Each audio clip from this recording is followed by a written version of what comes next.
Shalom saudara yang dikasihi Tuhan. Selamat pagi. Senang dan bahagia rasanya karena masih bisa menyapa saudara di pagi yang indah ini.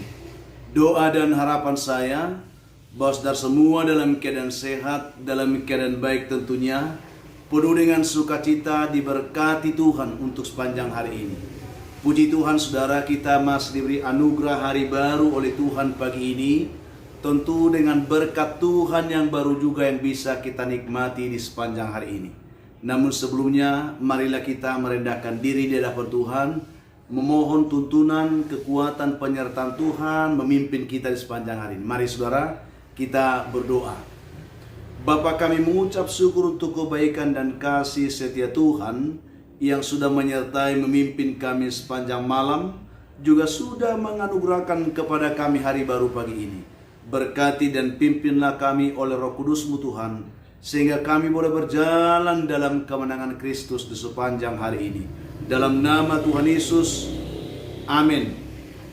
Saudaraku yang dikasihi Tuhan, pagi hari ini kita kembali akan menikmati lawatan Tuhan lewat firman yang akan kita renungkan di hari ini. Satu ayat dari firman Tuhan yang saya akan bacakan sebagai penuntun dalam renungan kita. Saya baca dari Injil Matius pasal yang ke-25 ayat yang ke-40, demikian bunyinya saudara. Dan raja itu akan menjawab mereka, "Aku berkata kepadamu, sesungguhnya segala sesuatu yang kamu lakukan untuk salah seorang dari saudaraku yang paling hina ini, kamu telah melakukannya untuk aku." Demikian pembacaan firman Tuhan bagi kita pada pagi hari ini saudara. Saudara yang dikasihi Tuhan, topik dari renungan kita pagi ini adalah bebas dari balas dendam.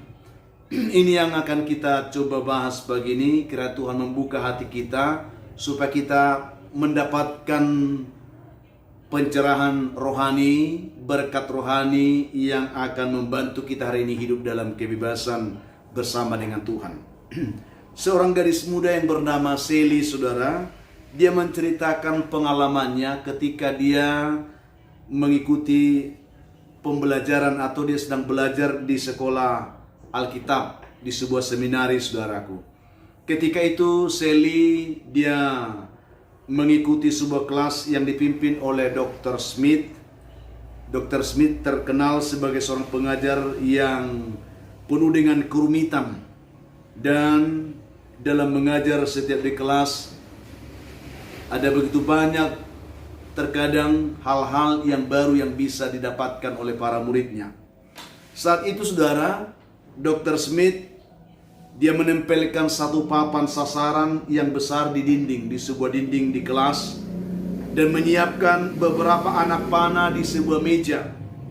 Dan pada saat itu juga Dr. Smith dia meminta kepada semua muridnya untuk membuat gambar dari seseorang yang sangat mereka benci, karena orang itu telah menyakiti hati mereka, telah melukai hati mereka. Orang yang paling dibenci, Dr. Smith katakan, buat gambar orang itu dan tempelkan di papan sasaran tersebut.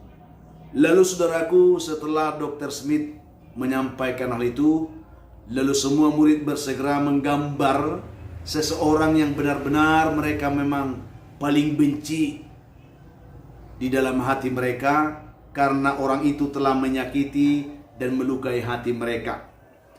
Lalu saudara yang dikasihi Tuhan, setelah semua murid selesai menggambar dan menempelkan itu di papan sasaran yang sudah disiapkan, lalu Dr. Smith mengatakan kepada mereka, menyuruh mereka berbaris satu persatu. Lalu satu demi satu murid itu diberi anak panah itu satu-satu orang. Lalu mereka disuruh untuk menancapkan anak panah itu kepada setiap gambar yang mereka buat, yang sudah ditempel di papan itu. Lalu saudara yang dikasihi Tuhan, setelah hampir semua murid itu selesai menancapkan anak panahnya, lalu Dr. Smith mengatakan, waktu sudah habis. Sehingga pada saat itu Sally dia belum dapat giliran, tetapi karena waktu sudah selesai, akhirnya mereka berhenti untuk menancapkan anak panah itu di gambar yang mereka buat masing-masing. Tetapi Sally dan beberapa temannya belum sempat diberi waktu untuk menancapkan salah satu anak panah itu di gambar yang mereka buat, sehingga dia merasa kecewa, saudara, pada saat itu. Tetapi setelah mereka disuruh duduk oleh Dr. Smith ini, tiba-tiba dokter ini mengangkat papan sasaran itu, saudara. Dan setelah dia mengangkat papan sasaran itu, ternyata Dr. Smith telah menempelkan terlebih dahulu di dinding itu gambar dari Tuhan Yesus, saudara. Di dinding itu telah digantungkan terlebih dahulu, ditempelkan gambar Tuhan Yesus. Sehingga karena papan sasaran itu tipis, sehingga setiap anak murid yang menancapkan anak panah ke gambar masing-masing, ujung dari anak panah itu menembus papan itu dan juga akhirnya menembus gambar Tuhan Yesus. Sehingga saudaraku yang dikasihi Tuhan Yesus Kristus, ketika semua murid melihat gambar Yesus itu, mereka semua terdiam. Mereka semua terkejut karena ternyata gambar Yesus itu telah menjadi rusak. Gambar Yesus itu telah menjadi hancur ya oleh anak panah yang mereka lemparkan kepada gambar-gambar orang-orang yang mereka benci itu, saudaraku. Dan seluruh wajah Yesus itu kelihatan berlubang, sobek, dan bahkan matanya sendiri pun telah ditembus oleh anak panah itu. Saudaraku dikasihi Tuhan, setelah kelas menjadi hening, Dr. Smith pun berkata kepada para murid, "Apa yang kamu lakukan untuk saudaraku yang paling hina ini?" Ini kutipan kata Tuhan Yesus, ayat renungan kita hari ini. "Kamu melakukannya untuk aku." Dia menyampaikan dengan nada yang begitu serius. Lalu saudaraku yang dikasihi Tuhan, mendengarkan perkataan itu, semua murid di kelas itu saat itu juga mereka membisu. Mata mereka berkaca-kaca, mereka semua menangis. Karena ternyata apa yang telah mereka lakukan kepada orang-orang yang mereka benci dalam gambar itu telah merusak gambar Yesus. Telah menyakiti hati Yesus, saudaraku. Telah membuat Yesus terluka. Sehingga pada saat itu mereka semua terdiam. Mereka semua menyesal. Mereka semua menangis. Saat itu juga Sally bertobat, saudaraku. Karena tadinya dia kecewa karena dia belum sempat menancapkan anak panah di gambar ya saudaranya atau orang yang dibencinya itu. Tetapi pada saat itu dia tersadar. Dia mengaku di hadapan Tuhan bahwa dia telah hilap, dia telah berdosa, telah melakukan itu. Akhirnya pada saat itu semua anak-anak itu mereka terdiam. Mereka semua menundukkan diri, menundukkan kepala, dan mereka semua sama-sama bertobat pada saat itu. Saudara yang dikasihi Tuhan Yesus Kristus, ini hanya sebuah gambar ilustrasi bagi kita pada pagi hari ini. Sebuah kisah yang inspiratif, membuka mata iman kita tentang keberadaan kehidupan kita sehari-hari, saudaraku. Saya tidak tahu berapa banyak di antara kita, di antara saudara yang mendengarkan renungan ini, yang sedang hidup saat ini dalam belenggu kebencian, belenggu kemarahan, ya, belenggu sakit hati kepada seseorang yang mungkin bisa benar telah menyakiti hati saudara selama ini. Mungkin karena ulah atau perbuatan orang-orang tertentu yang sangat menjengkelkan hati saudara, bahkan yang sangat melukai hati saudara selama ini, sehingga kita semua tidak mampu lagi memaafkan mereka. Sehingga saudara begitu pahit, hati saudara begitu pahit, kebencian saudara begitu membara, dan tidak akan mampu mengampuni mereka lagi. Bahkan betapa sering kita ingin membalaskan sakit hati kita itu kepada mereka dengan berbuat yang lebih parah daripada itu lagi. Tetapi saudara yang dikasihi Tuhan Yesus Kristus, sadarkah saudara lewat renungan kita hari ini, ketika kita berniat untuk membalaskan dendam atau membalaskan sakit hati kita kepada mereka, sesungguhnya kita sedang menyakiti hati Tuhan, saudaraku.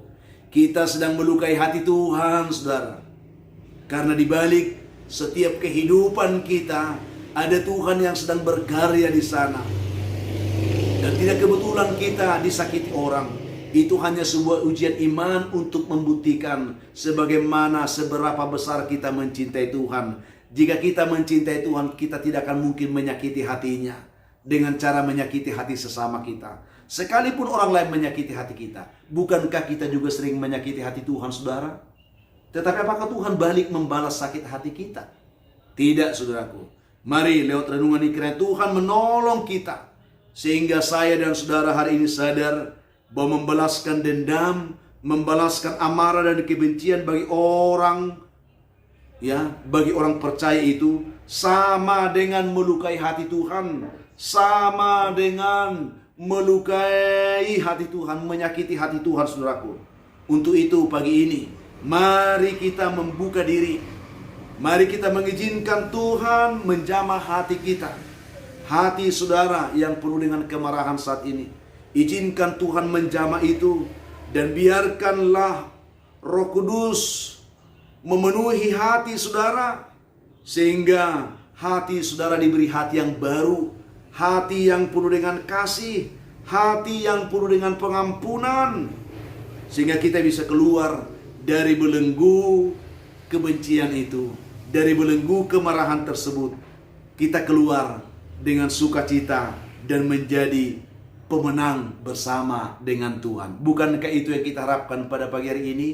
Mari saudaraku, terimalah kebenaran ini sebagai cara Tuhan menolong saudara pagi ini untuk bisa keluar atau bebas dari belenggu dendam, dari balas dendam yang selalu membara dalam diri saudara selama ini.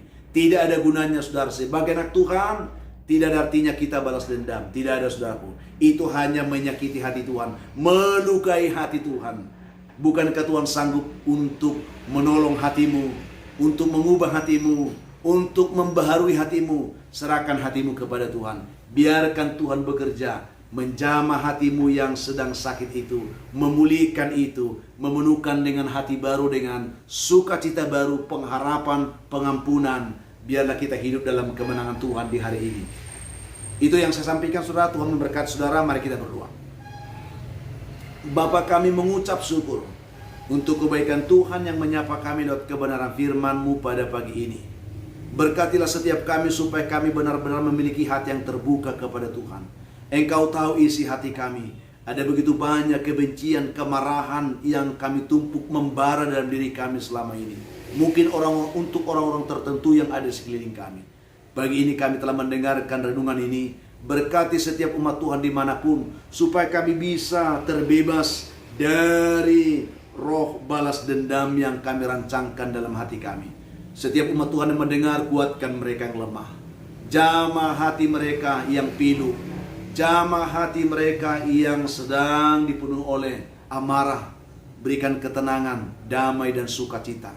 Yang lemah dikuatkan Tuhan, yang berbeban berat diberikan kelegaan, yang berduka dihiburkan Tuhan, yang putus asa Tuhan berikan kepada mereka harapan.